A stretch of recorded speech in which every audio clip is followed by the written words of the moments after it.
It's time for the Blazor Power Hour.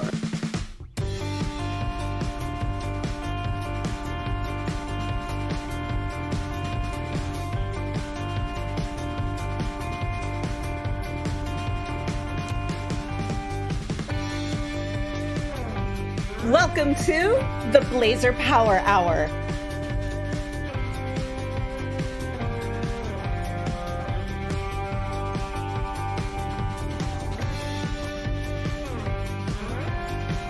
Introducing the Blazor Power Hour.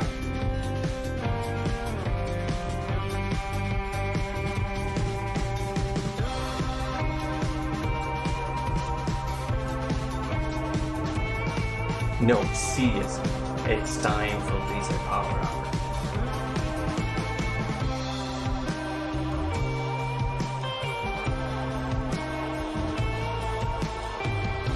Hey friends, it's time for the Blazor Power Hour.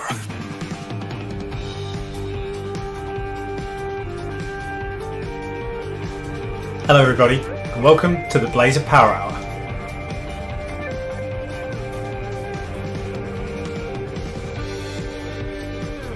You're checking out the Blazor Power Hour.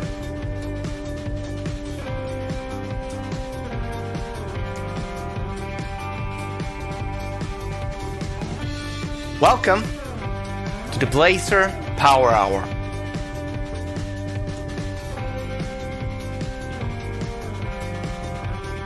It's Blazor Power Hour. Go Ed!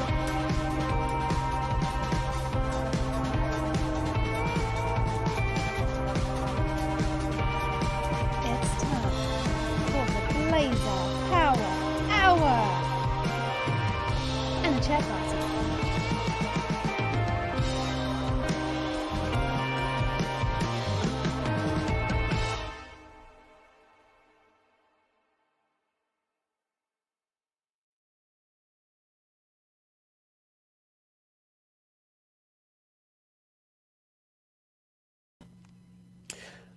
All right, folks, it's time for another Blazor Power Hour.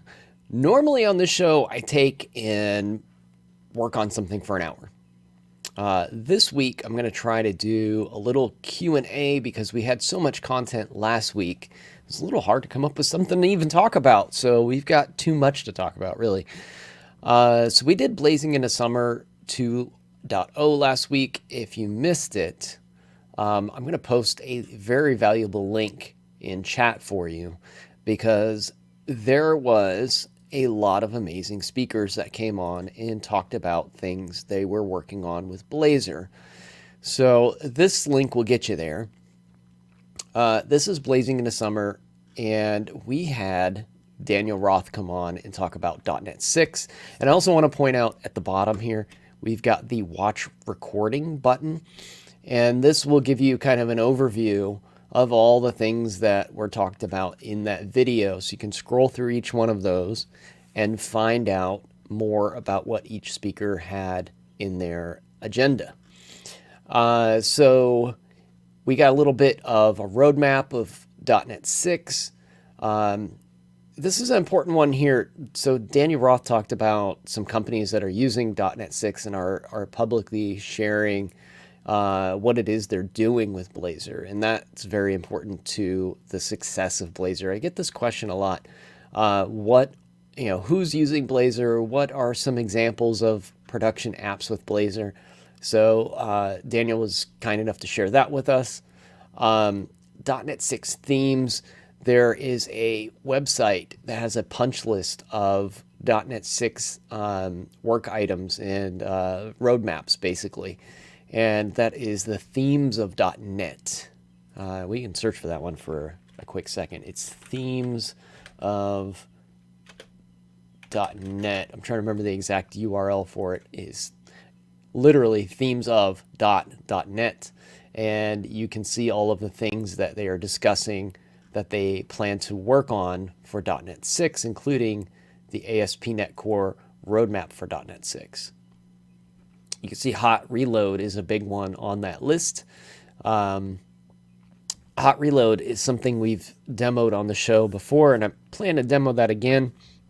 in just a few minutes here as we talk about what Daniel was doing. And if you have questions, today is the Ask Me Anything type of show. So even if it's not directly on topic, feel free to pop a message in chat and I'll see if I can get to it today.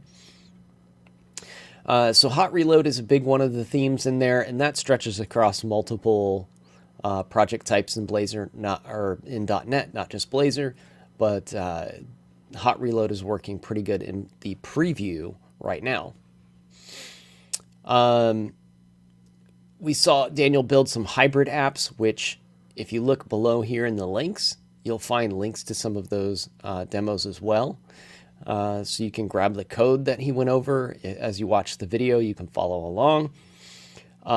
He talked about Blazor and Maui and showed off some Maui apps. So good stuff by Daniel. Looking forward to .NET 6. Let's take a look and see where this demo's linked. Oh, that goes to our demos and docs. We do have, let me get the links for his demos, because there's some good stuff over on his GitHub page, actually. Let's see, Daniel Roth. I'm trying to remember his handle on GitHub. He looks like he has a few, actually. I think he goes by the name he uses on Twitter. So we can grab that off of our page. Nope, we don't have it there. Give me 1 second. I'll find that for everyone. There's some really good demos on his GitHub with Blazor and Maui. So we'll find his GitHub and we'll link to those as well. Let's see. What is he going by on that, Dan? Roth 27, I believe, is his GitHub. So Dan is the program manager for Blazor, if you are not familiar. And let's see if this works. There we go. There's his GitHub page. I'll share that in chat as well. So Blazor Weather is one of the top repos right here. This is the cross-platform Blazor Maui app that he shows on the demo that he did on Blazing into Summer.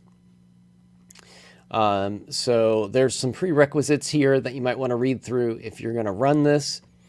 You need to make sure you're in Visual Studio Preview, which I can show you in just a moment. I needed, when I ran some of the Maui stuff, I had to run a tool called Maui Check, and that is part of this. To run the sample, install .NET 6 and set up .NET Maui. Make sure you click through to these links if you want to run this, or that's not going to work. It's just simply not going to work. So .NET Maui's the big one. You need to install this tool called Maui Check.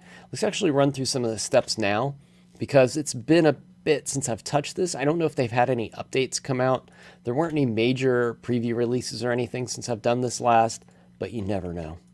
You never know. They might have hotfixed something. So I'm going to run the installer for this .NET tool called Maui Check. So we'll go ahead and run that. Let me zoom in on my my command line, and let's bump up the screen for you all too. So if you're going to run any Maui stuff, you're going to want to run this .NET tool install global tool, and then this is the path to the tool itself. So we'll run that, and it's already installed. So let me see if I can do an update. I think if I still needs the global word in there. Let's see if we can do update. And if there's no updates, I think it'll just tell me there's no updates. Successfully updated. Oh, see, it was outdated. Like I said, even though there's no major releases, there's been some updates to the Maui Check tool. So if you already have it, just replace the word install with update, and you can update your Maui Check tool. So that's all I've done. and then we'll go back, and then we need to run Maui check. Now, depending on what you have installed already, you may or may not get some additional software installed on your machine. A lot of this is SDKs. Looks like we have all of them checked off here. In addition to SDKs, you'll also get some templates, the Maui templates. So if you're not seeing the Maui templates, make sure you come back and rerun the Maui tool again. There was an issue that I had that I believe was user error on my part, where I ran this once, and it said it was going to install some Android SDKs, and I thought I already had them, so I skipped it. In skipping that install, it also skipped installing the templates for Maui. So if you skipped any of these steps here, just go back, rerun the tool again, and don't skip those steps, and you should get all of the bits that you need. Let's see, it will check for these. It came out successful. For more information, or if you need a manual install, follow these. Now it's time to create a Maui project. So we should be good on that one. So if we go back to Daniel Roth's example and we look, we're going to need Visual Studio Preview. I have that installed already. Let's take a look there as well. I like to come here and type in Visual Studio Installer in my Windows toolbar and just make sure that I am up to date on the latest versions of the preview. You can see this one has an update available. We'll go ahead and let that one run. Shouldn't take too long. I've already got the full installation, so this is just patching some bits. So let that go and make sure we've got the latest and greatest on that so we don't run into any issues. Let's go ahead and fork this as well. Or not fork, but clone. So we can clone his project so we can get it running here. I'm going to go down to my command line again. And let's see, cd repos, cd source, and then cd repos on my machine. And then I have a repos 6, which is all of my .NET 6 projects.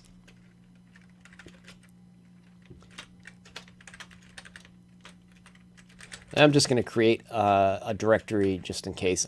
I always type in the wrong command for doing a clone, and I end up with files in my root directory that I don't want. So I'm just going to go ahead and move it here.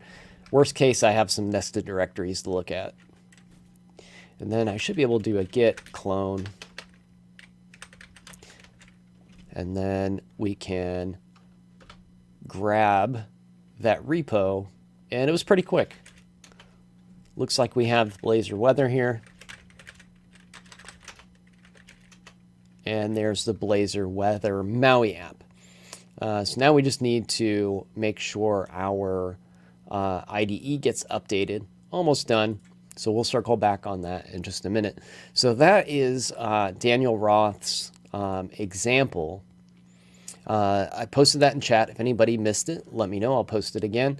I'm going to ask our folks at Progress here to update this page as well and add that those links here in the links section so we can find those nice and easy. Hot reload, we'll take a look at that too when we get this IDE updated. There were AOT compilation. I won't be doing the demo for that. You can watch the video and see what that's all about. AOT compilation in .NET 6 is going to help long-running tasks, things that are processor intensive, run much, much faster in Blazor. So make sure you watch the video and see Dan's demo on that. Error boundaries are pretty cool. I demoed those on a show a couple weeks ago where I was previewing the latest bits for .NET 6.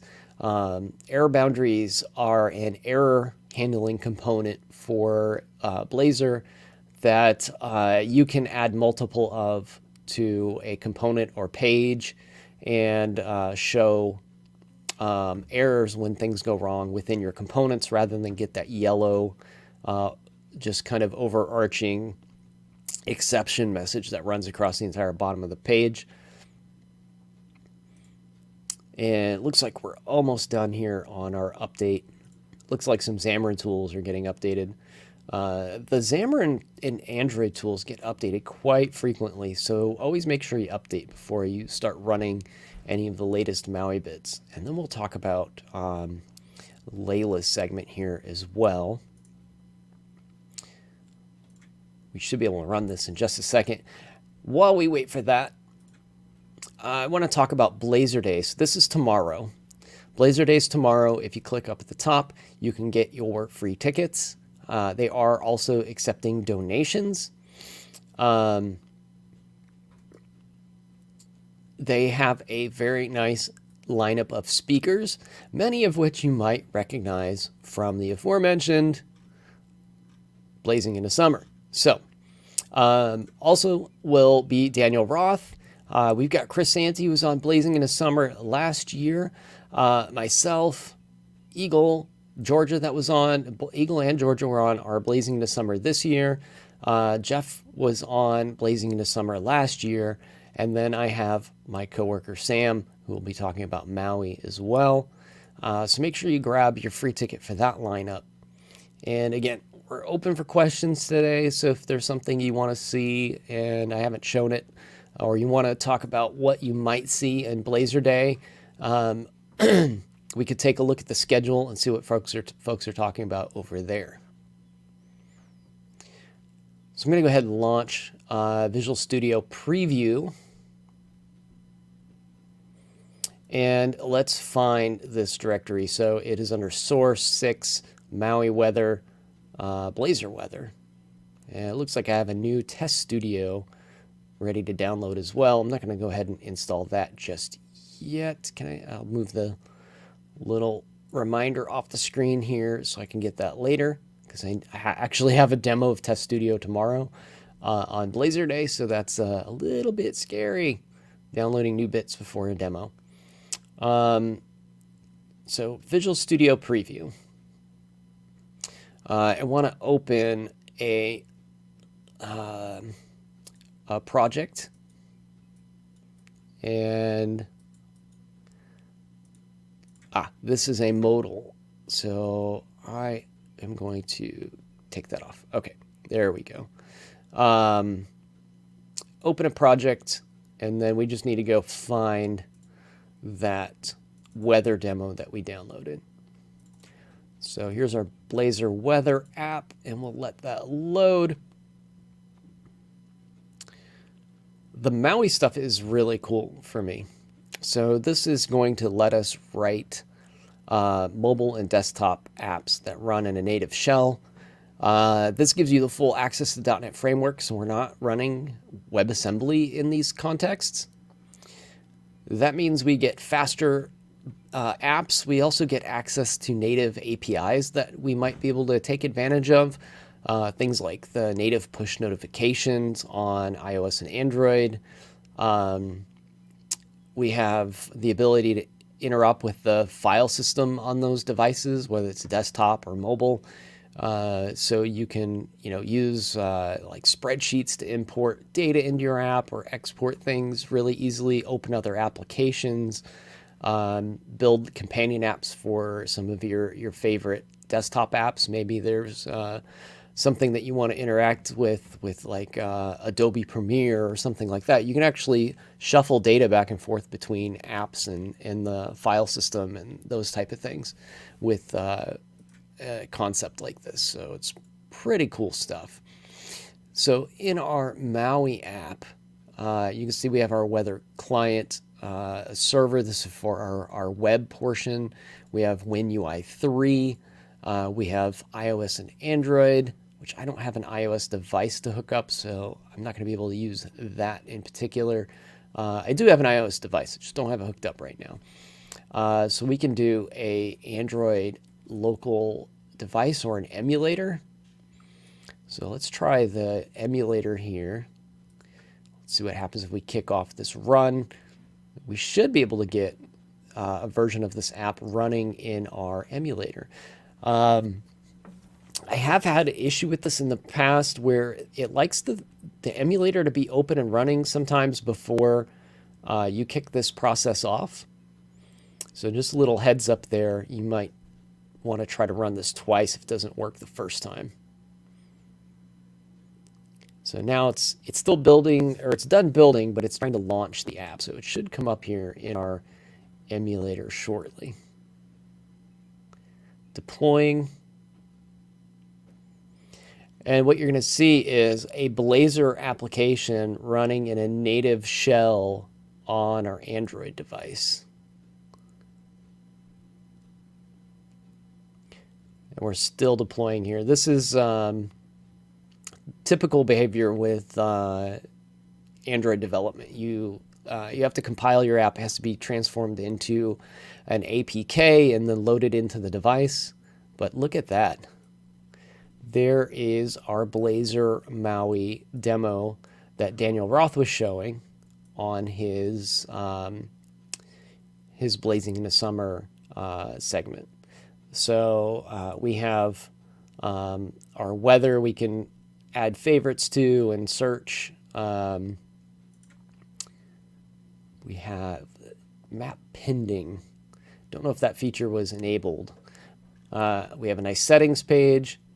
But this is all happening in a Blazor app that's running natively on the Android device. And Curious Drive, welcome to the show.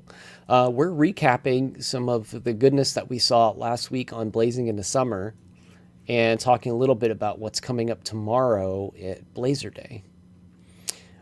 So we've got our Maui app running on Android.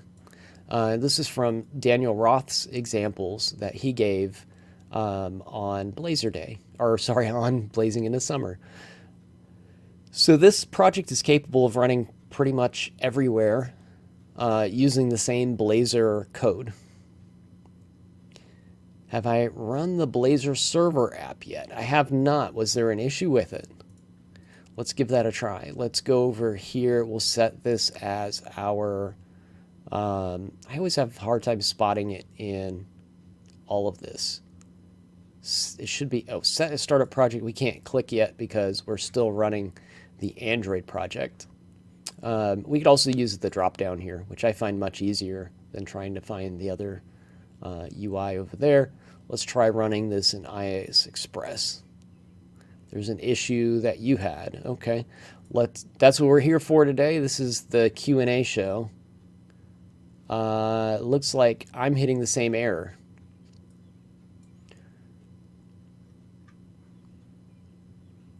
Is this what you saw, Curious Drive? Value cannot be null. New base URI.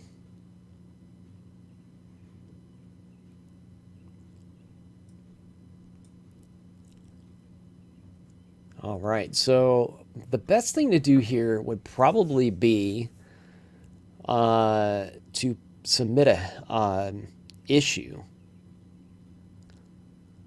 So you need to update the app settings.json file. Is this one in www root or is it, there's app settings.json. HTTPS data service accuweather.com. So what do we need to update? Is it using the wrong key?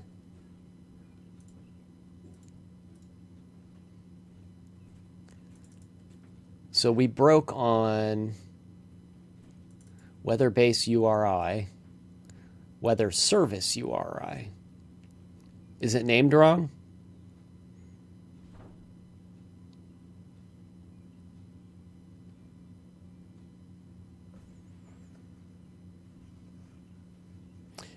The base URI they use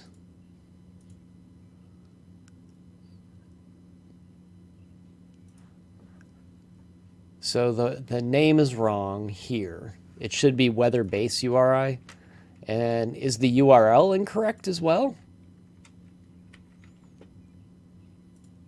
Let's try that again with the correct name on the app settings.json, see what happens. that did not work. The URL is incorrect too. Okay. So the URL, I'll find in one of these, I guess. Where can I find the URL that works? Use the URI from the Maui app. But where are they keeping it in the Maui app? Startup.cs? Okay, so we don't have a config file in there. So the weather is minimal weather, AzureWebsites.net. See, this is very helpful. Appreciate the comments in the chat section here. So when people run into this, they'll know how to fix it. And actually, what we could do... So now we have the server app running, thanks to Curious Drive. The mapping, I guess, it just doesn't... It's not implemented. I think it's something maybe they wanted to do, or maybe the service you need some additional keys for or something. The mapping doesn't work in my demo. But the wind speed and the saved weathers and all of that work. This is essentially the same app that we saw running in the mobile emulator. And if we pull this down to a mobile size screen, and I accidentally click everywhere else, you can see that it is working in that mobile device size there. So that looks good. And the map didn't work for you as well. It's still pretty cool. So one thing I think we could probably do on the show here is maybe submit a pull request. So let's start over for a second. Or actually, we could probably do it. I wonder if we could do it through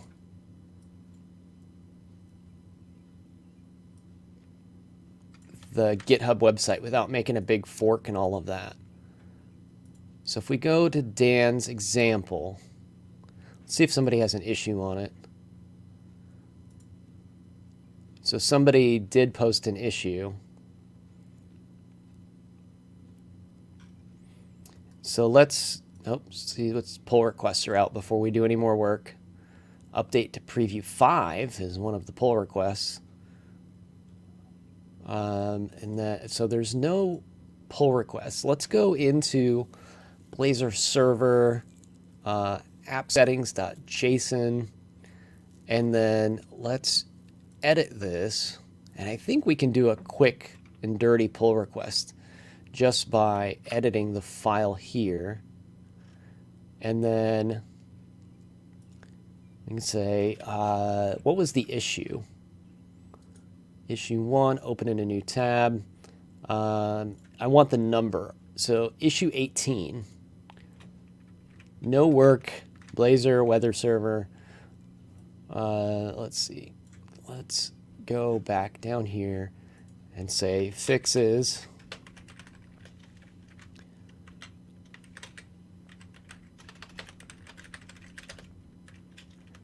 Fixes issue number 18.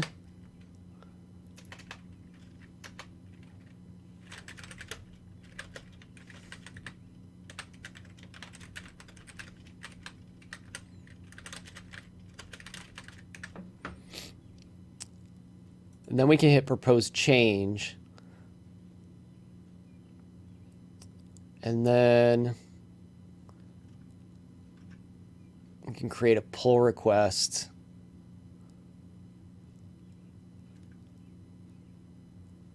Create pull request. There we go. So that's a quick, since it's a one-line thing,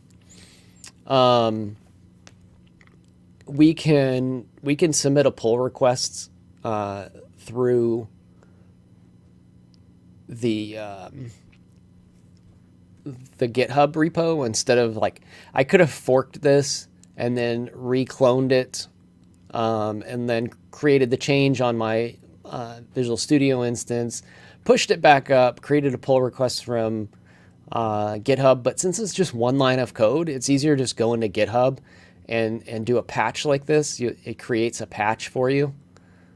So it actually does all that work. It did a fork for me. So I never forked this, but now I have a fork of it.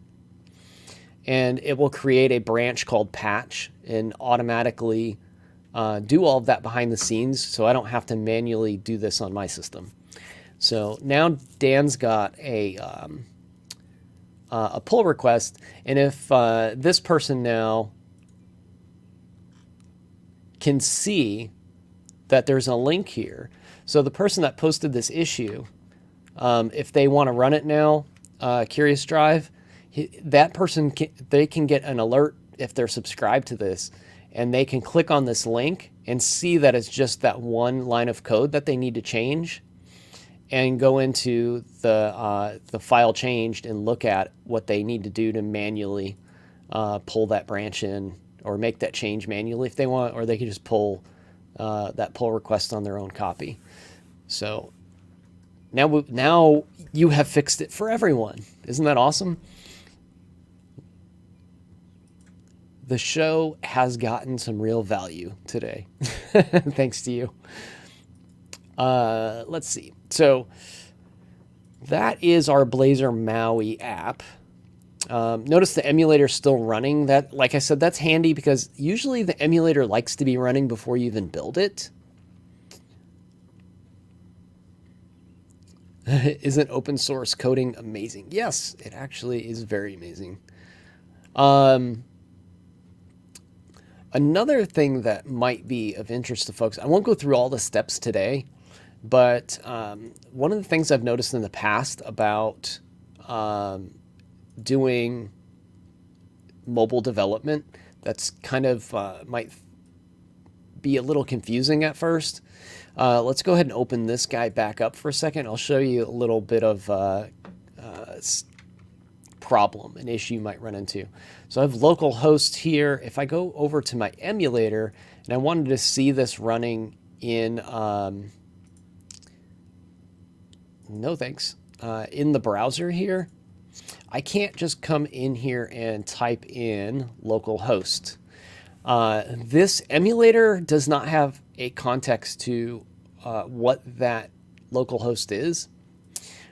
This is actually not too complicated, but a little bit too much for the show to go through all the steps. But basically, you have to go into your Windows machine, into your network settings, and open up a port. And it won't be localhost anymore. You'll actually have to point an open port and IP address to the running app. And you can run the app on that IP and that port instead of using localhost. And you'll be able to open it in your browser. Can you enter the IP address? Localhost is, I'm trying to remember what the IP for localhost is. It is 172 localhost IP.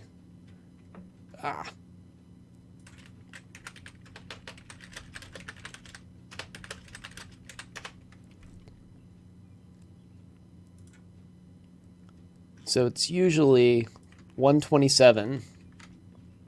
So this is the same thing if I type this in.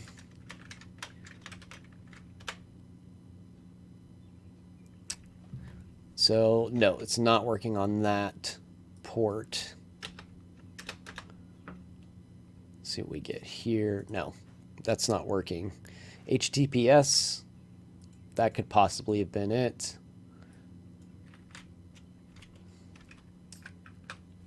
Let me redo that.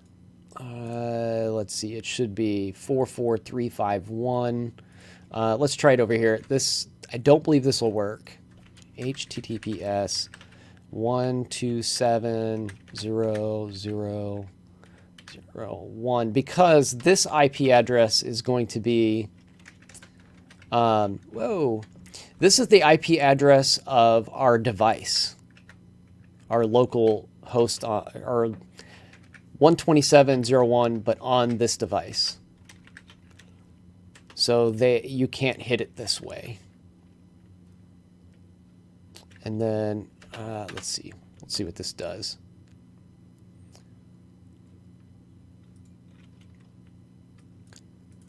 It should be the address for this device. 127 is going to be the local for this device.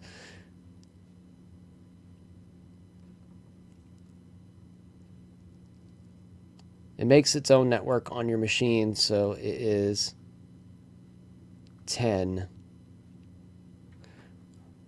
So is this automated now? You don't have to go through all the steps to forward that port. It's 10.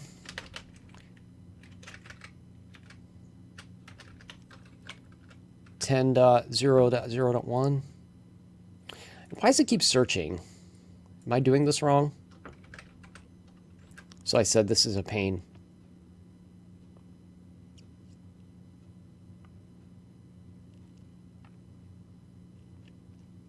Yeah, in the past when I've done this, what you have to do is go and forward the port on, so the device can find it on the network, and then you can navigate to it.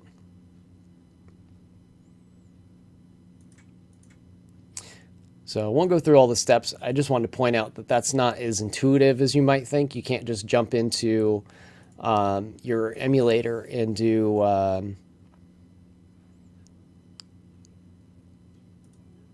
there we go. So .10.0.2.2 in the mobile browser because of Chrome. Here, we'll try that one more time. This is the weather app running here. Just wanted to show you. If we could run it here, it'd be cool. So https://10.0.2.2 and enter. Okay, so I probably need the port as well. Let's see. Let's go over to, is it not running anymore? It's not running anymore. We got to run it. That helps. If it's running, that's step number 1. So this should be, I didn't know it created a network bridge on 10, on IP10 to 0.2.2. I can type it easier there than I can on here.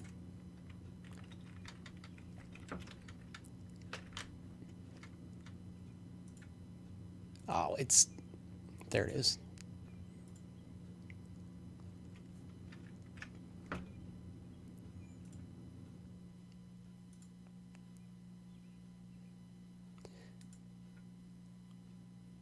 Invalid host name. So it still doesn't like it. It looks like it's trying, but it's still getting an error here.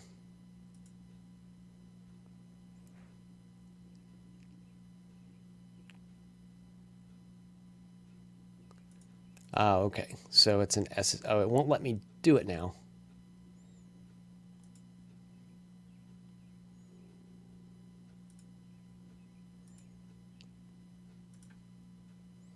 I botched this one up good. Let's try this again. Let's see if I go home and then back, will it let me try to accept that again? No.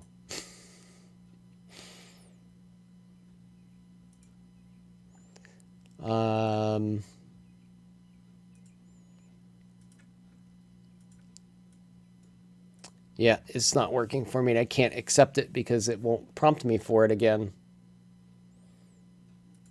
What if I close it and go back? I just wanted to show them running.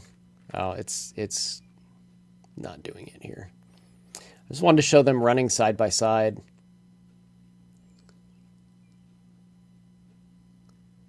I thought I did hit it. Did I hit accept?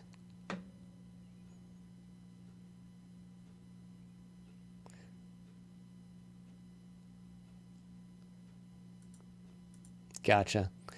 So, point was, it's not as easy as it sounds. I think I'm proving at least that much right. We could also do this. Let's see if we can just run it without...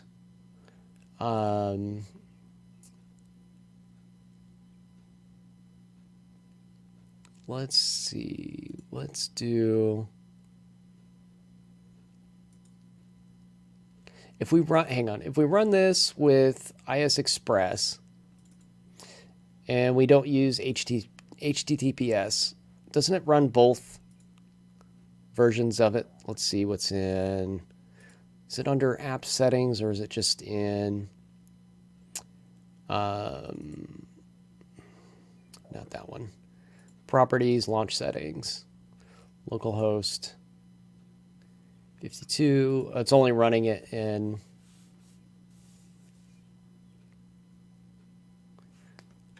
Is that running? So this one's not under... No, that one's not running. All right, we'll move on. It's not easy. It takes some config to get the browser to navigate to a Blazor app through an emulator. Usually I end up just forwarding a port.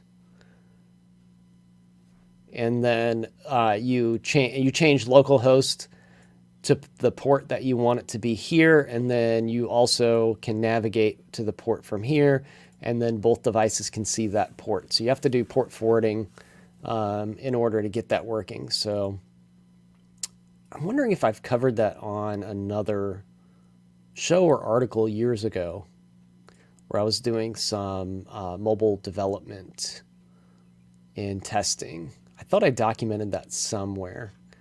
I'll have to look back and see if I can find that. So what else can we talk about today? So we got the weather app running on Maui, which is super cool. So that's the first time I've run that demo. So I suggest you check that one out. And remember to update all of your bits to the latest and greatest. I promised I'd show a little bit of the hot reload too.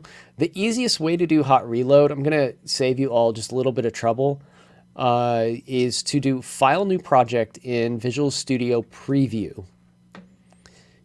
And doesn't matter what Blazor application you have, the best thing to do is if you're migrating from .NET 5 to .NET 6 and you want to use hot reload in .NET 6, is to pick the same type of application that you have that you want to migrate, and then go ahead and run a new project. And it doesn't matter what you call this one, it's just going to be for reference.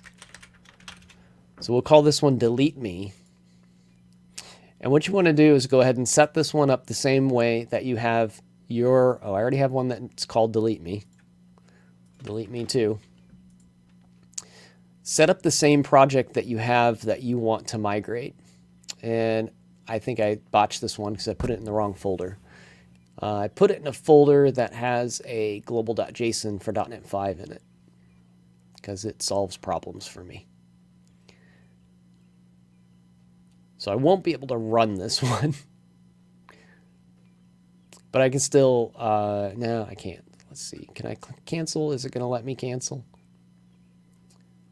It just created it anyway. Let's try this again. So I'm going to do new project.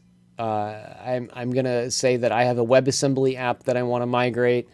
I need to put this in the right folder this time. We're going to throw it away, so I'm going to call it Delete Me. We'll go ahead and create it. And that was a lot faster for some reason. And then what you want to do is, first of all, just check and make sure it's working. So I want to check the hot reload. So I'm going to come in to this and open a terminal. And the easiest way to get .NET hot reload working is say .NET run, or watch, sorry, .NET watch. You don't need the run keyword anymore.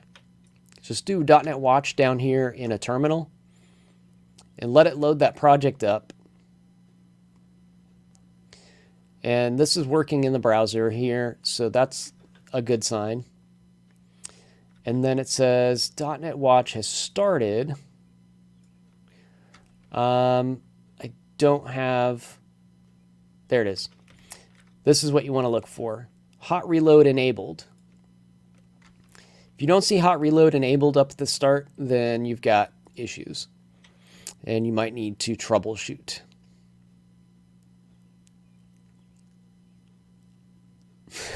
Note to self, delete the delete me. Also delete me too. Yes. So I have that, and I have web application 1 through infinity that I need to delete is another problem. So hot reload is working there.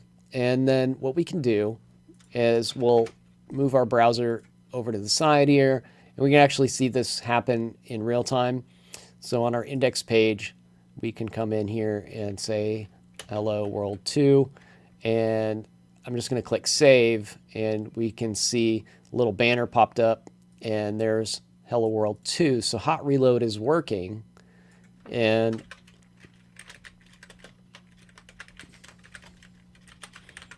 hot reload is awesome because it's that fast. So that's cool. So the reason I did this new project instead of just straight up trying to migrate something is you have to change a couple settings.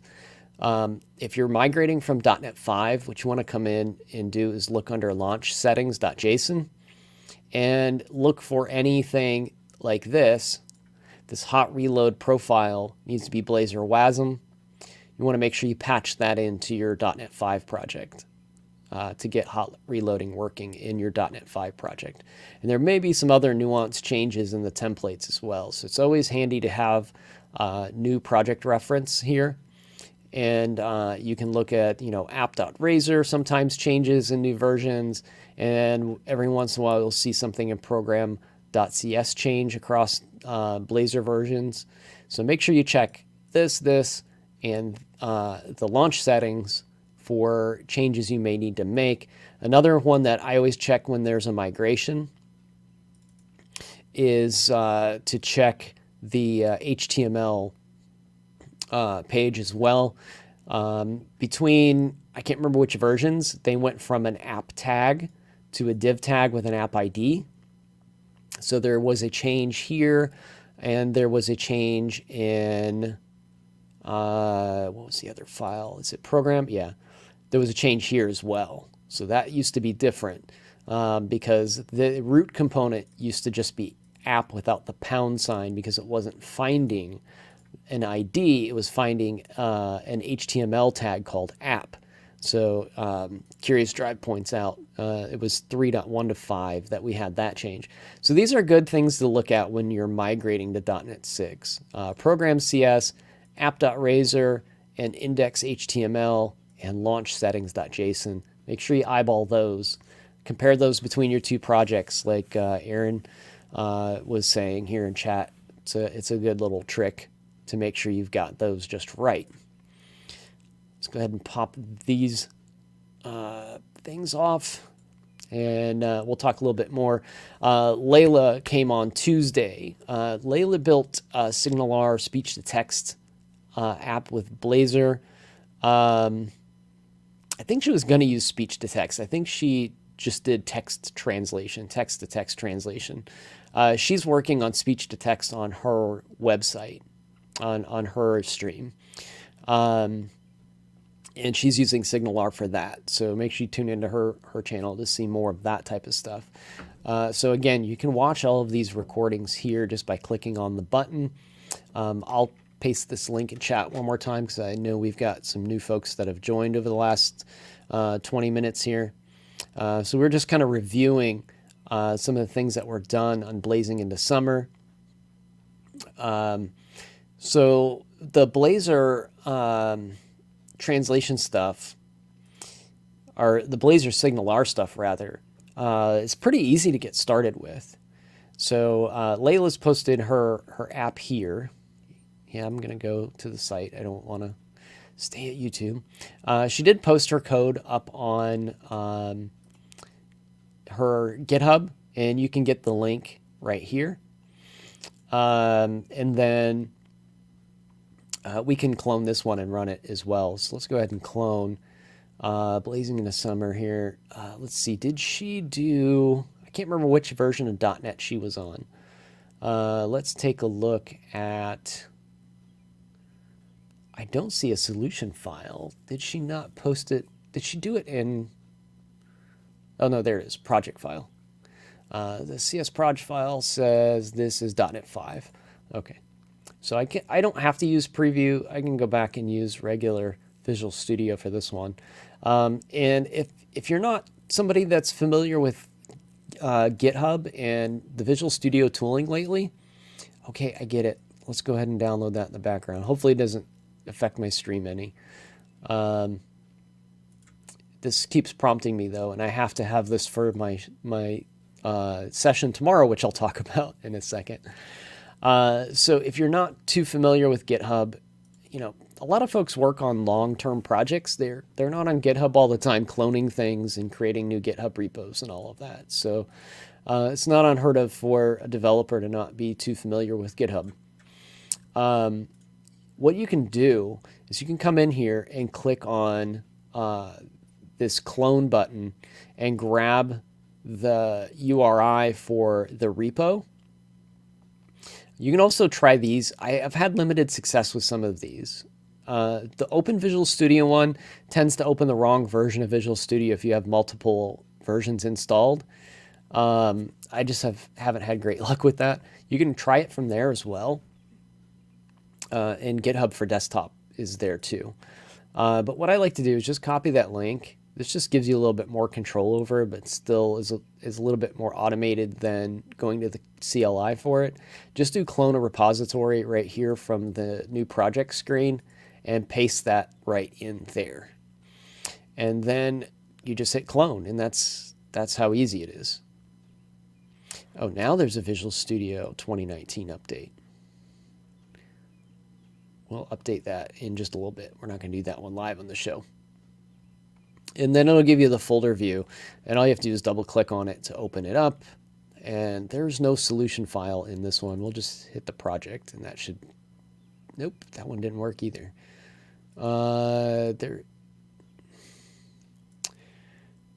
We did not get a solution.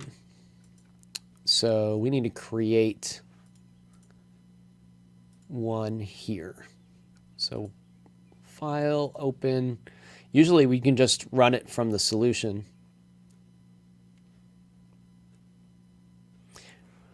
Have I used VS Codebase? No, I don't know what that is. I haven't heard that one before. What is VS Codebase?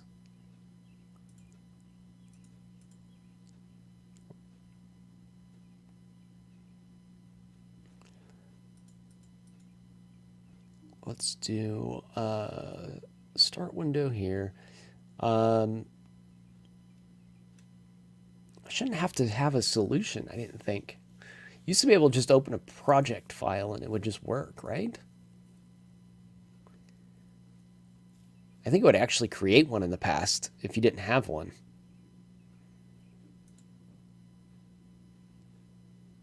I'm not getting anything now.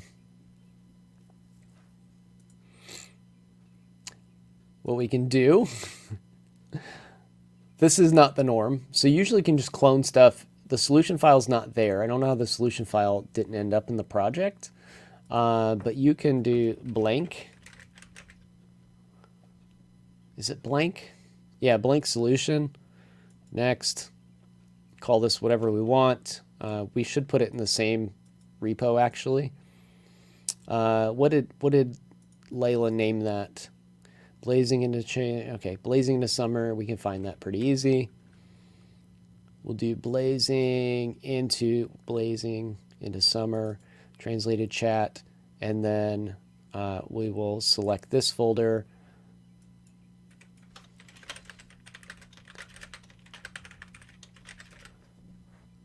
And just create a blank solution in here.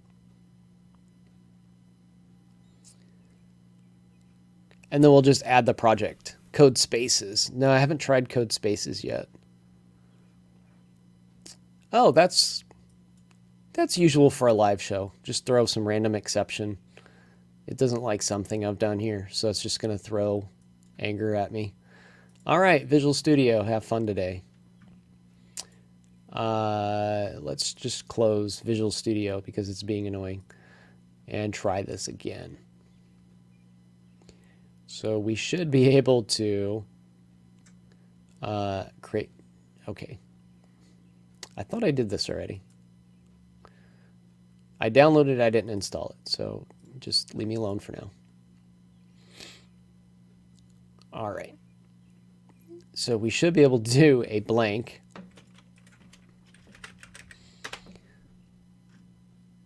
Blank solution, just to make Visual Studio happy. Select that folder. The solution name really probably doesn't matter here. And that's what it should have done before. So now we have a solution. And why do I have no Project Explorer?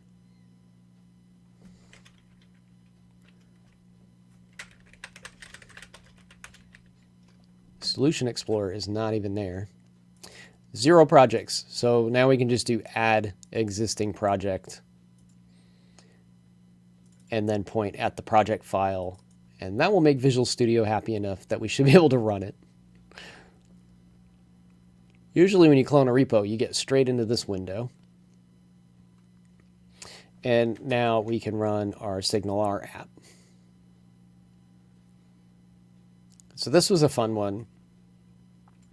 So Layla built this live on the show, and we can duplicate this. And it's kind of your typical SignalR chat with a twist. And what you can do is you can actually translate to these fun other, which I don't know if I have a key. I don't know if she published the key or what.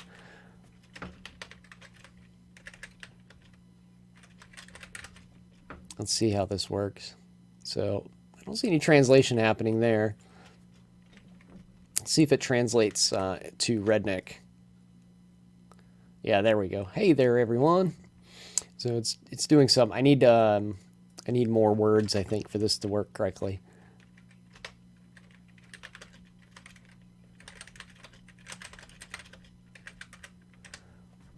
And I'm not going to do the accent today. This one's not working, so I think maybe the API key's off or something on that one. This one I think used a different API. This one's working. Everyone ready for lunch seems to be working. So you can see how that was built. Real-time chat is really cool stuff with Blazor and SignalR. That one's up on Layla's GitHub repo. You can clone that, make sure you create a project for it, and it'll work. Eagle's going to be talking at Blazor Day tomorrow. I think he's going to give a more streamlined version of the same talk. So I would highly suggest just watching Blazor Day tomorrow and see what Eagle's talking about. His B-Unit framework is pretty fantastic. He's really done a great job at getting that unit testing just really streamlined for Blazor developers. And I think it's really amazing what he's done. So he's got a more streamlined version. This was kind of a practice, I think, for Blazor Day, which is something that I do quite often. If I have an event like this coming up, I'll take a meetup or another event that I'm doing and use that as a good trial run for that talk. So good on him to take Blazing into Summer and use that as a test to see what questions and stuff people had as he did his session before going on to Blazor Day to try it again. Have I tried property-based testing? I have not, and I'm not sure exactly what property-based testing is. If you can elaborate a little bit more, I can maybe talk about it a bit, but I'm not sure what property-based testing is. And then Curious Drive is here with us in chat right now. Did a fantastic job on Blazing in the Summer. Lots of great tips in here on making your Blazor apps efficient. Virtualized component. I said this on the show. I'm going to use this as this video as a resource for myself to go back and learn a bit more about the virtualized component. There's a really great demo in here and explained very well by Curious Drive as to how to implement that and what some of the gotchas or little catches are with it. It's pretty straightforward, but then there's some things that are required to make it work properly. So make sure you look at that one.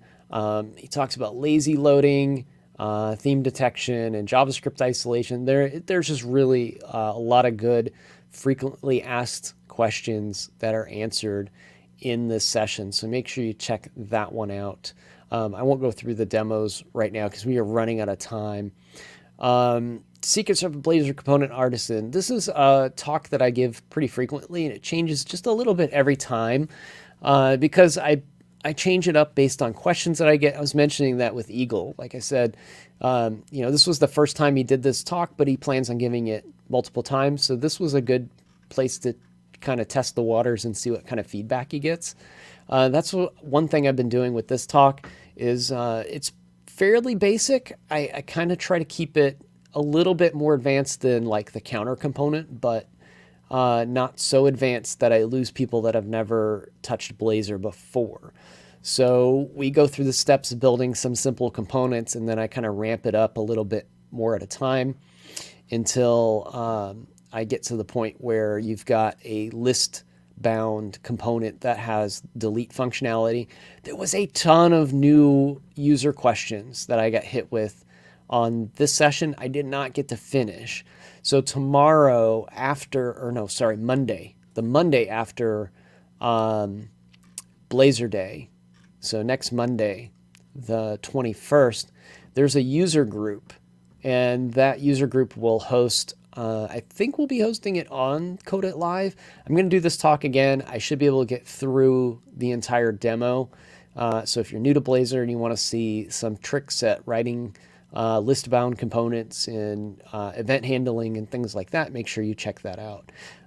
So the property-based testing question is about testing behavior that should be true and uses randomization to create test cases. It sounds very interesting, but beyond my knowledge of testing. One property could be if I serialize DOM into string and back before the results, would they be the same? When property-based testing works, it is amazing.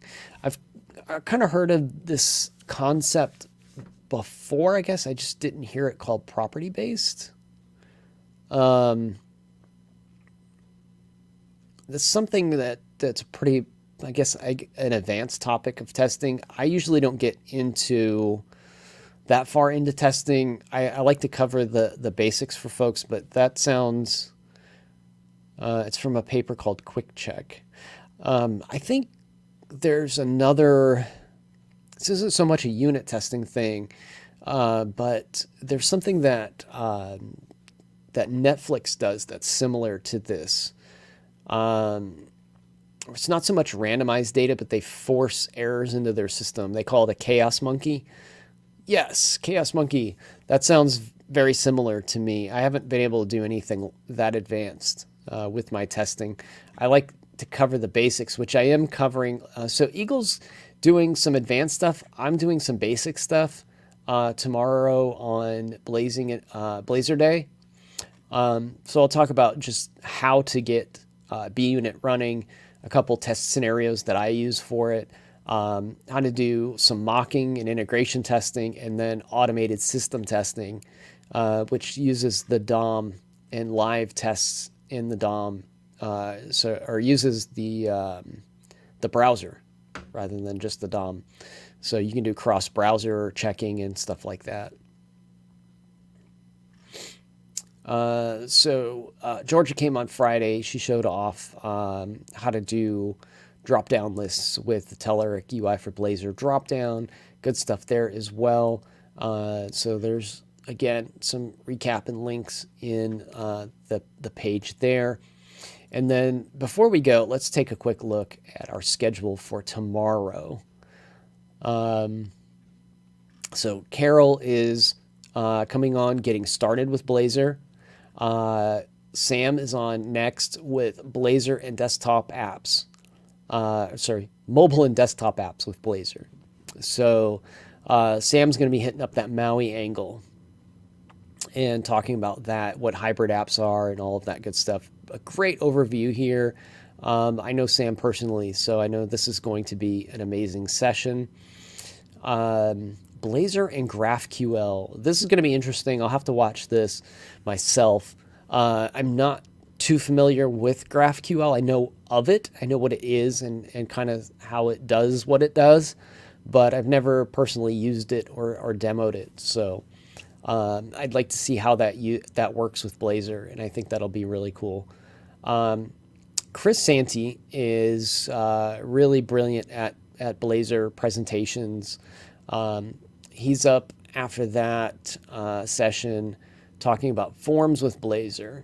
I haven't seen this, so let's see what he's got in store for us. How to collect user input the right way, it looks like, using validation and other enhancements. So this is, I think, going to be like a combo, like how to do forms in Blazor, but also UX. So again, Chris is always great. Can't wait to see what he's got there. Refactoring with Blazor. That sounds like a great topic from C# Fritz. We all know Fritz, I'm sure, on this channel. So,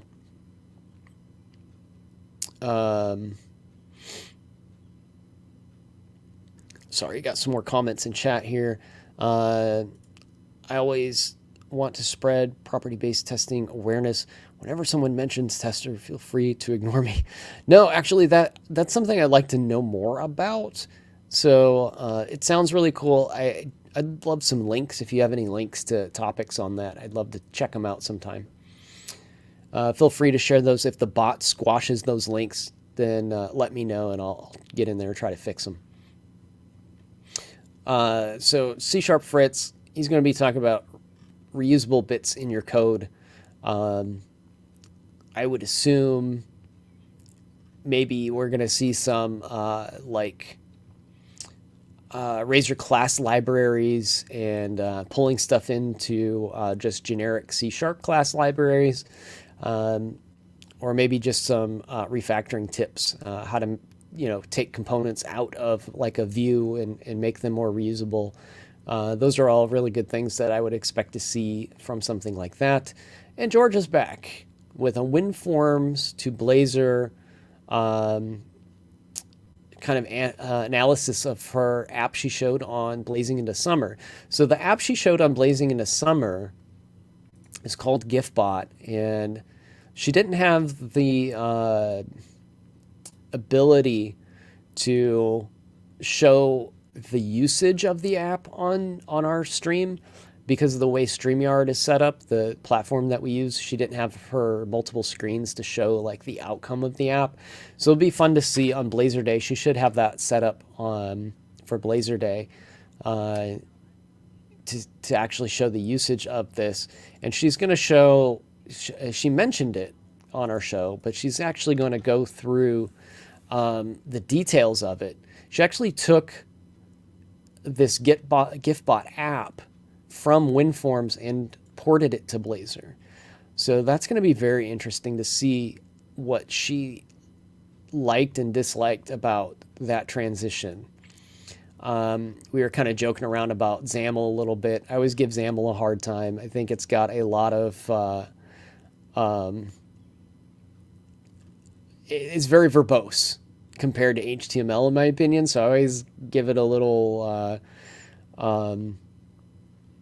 a little bit of a arousing because of the way it handles all the special characters it needs to make things happen.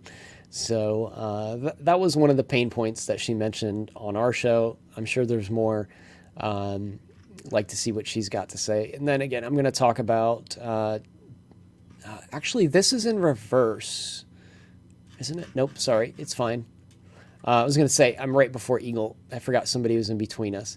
So Eagle and I switched spots because I'm going to cover the basics of B-Unit, and then I'm going to go on to other things besides B-Unit, like mocking and automated system testing with Test Studio.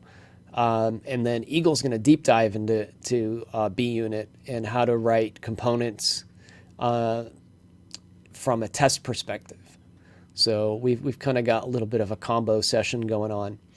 So check me out if you want to know some of the basics, and especially the automated testing stuff is really cool, which this is prompting me to install over and over again in the background.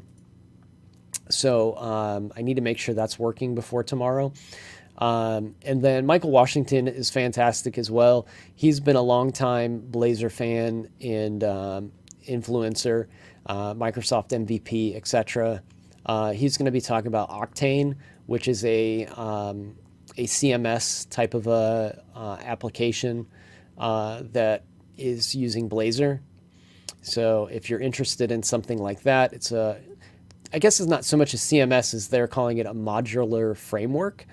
These things are really helpful. I've used things in the past like Orchard and Umbraco and Sitefinity and things like that to build pretty large-scale applications very quickly without having to write or rewrite things, reinvent the wheel, basically. So Octane looks like it's going to fit that role for the Blazor folks. So make sure you check him out. Again, Eagle's going to deep dive, and Daniel Roth wrapping up the day with the future of development in .NET and Blazor. And I think this is going to be some more information like we saw on the first day of blazing into summer. So that's your chance to catch Dan live and ask questions about .NET 6. So make sure you tune into that. So again, here, I'll post links to both of these one more time before I go. Blazor Day is tomorrow.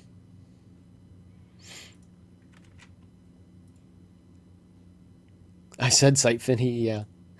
So Sitefinity is our Telerik product. And if you're looking for a content management system to handle very large payloads of, like, if you have, for example, like Progress is a big company. So we are using our own content manager because we have multiple brands throughout our company.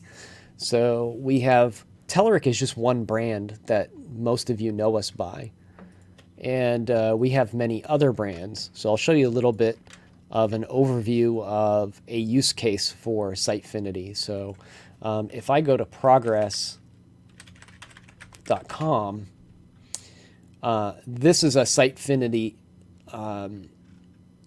website. But we also have, if you look under products, these are all brands of ours. So we have Native Chat, we have Chef, What's Up Gold, Data Direct, Corticon. These are all different portals basically into Sitefinity. So we have, another big one. I want to say, I can't say if this is a customer or not. We'll just assume. I don't know if we list this anywhere. Let me double check before I say something I shouldn't. Let's see, Sitefinity. I don't know if we have a customer list here or not. Higher education's a good one. Okay, so I don't know if this is, we'll just say if there is a car company, for example, a car company might have several divisions that are different brands of their cars. They have multiple lines. That's another good use for something like Sitefinity. So you have like a corporate type of entity, but you have multiple subsidiaries and you want to run the same CMS platform across all of those things and have aggregated content, this is your choice.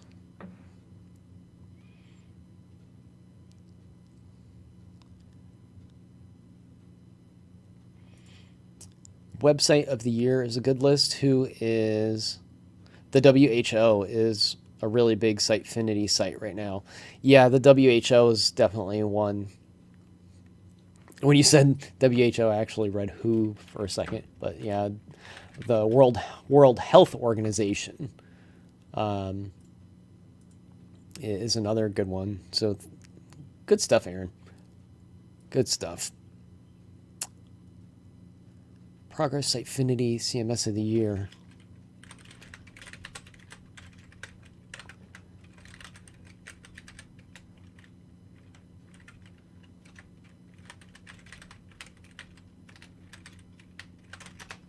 I had to type that. It's so weird. It doesn't let me copy or click links out of the chat that I'm looking at. Few winners. Yeah, there we go. WHO, Consumer Goods and Services, Tom Taylor. Yeah, this is a great list. Financial services, healthcare, manufacturing. Yeah, Sitefinity's pretty popular. Pretty popular. I didn't specialize in this type of work too much. I did do some CMS dev stuff back in the day. But like I said, these are, depending on your level of need for content management, there's different solutions. This is a great one for this type of stuff that you see here. Virgin.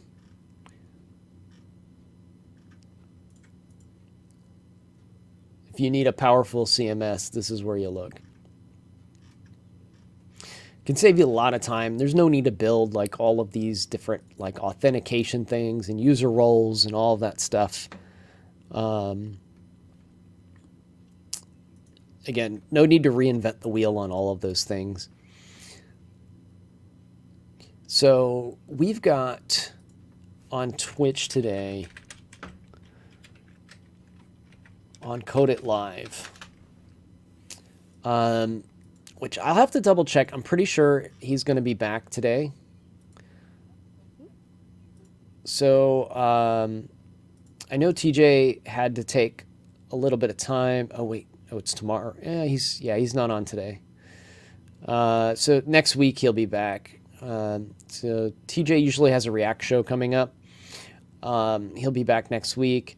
Tomorrow, Alyssa and I will dabble with VR around 11:30 Eastern time, which is always a lot of fun.